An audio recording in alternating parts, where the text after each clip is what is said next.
ఒక భార్యాభర్తలు కష్టపడి ఉద్యోగం సంపాదించి సెటిల్ అవుతారు. వాళ్ళకి లేక లేక పెళ్ళైన తర్వాత ఒక 10 సంవత్సరాలకు ఒక అబ్బాయి పుడతాడు.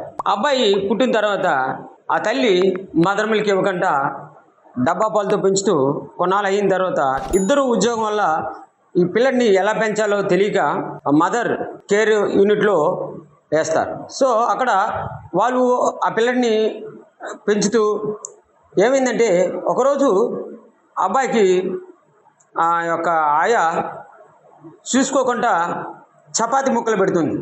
ఆ చపాతి ముక్కలు పెట్టడం వల్ల అబ్బాయికి గొంతుకు అడ్డగా ఉండిపోయి అబ్బాయి మరణిస్తాడు.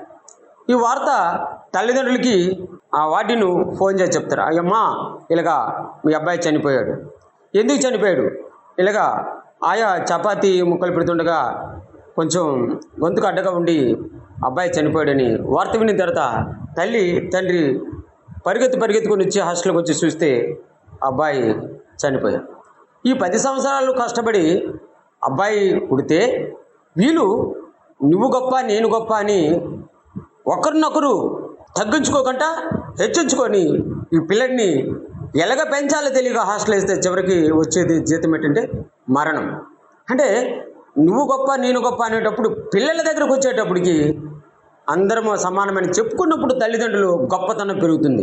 ఇప్పుడు చూసారా, లేక ఒక పిల్లడు పుడితే ఇద్దరు ఉద్యోగం, నువ్వు గొప్ప నేను గొప్ప రకరకాలుగా డబ్బులు సంపాదించు రకరకాలుగా ఉన్నప్పుడు పిల్లల్ని కూడా పెంచలేని స్థితిలో ఉన్నారంటే ఏమనుకోవాలి చెప్పండి?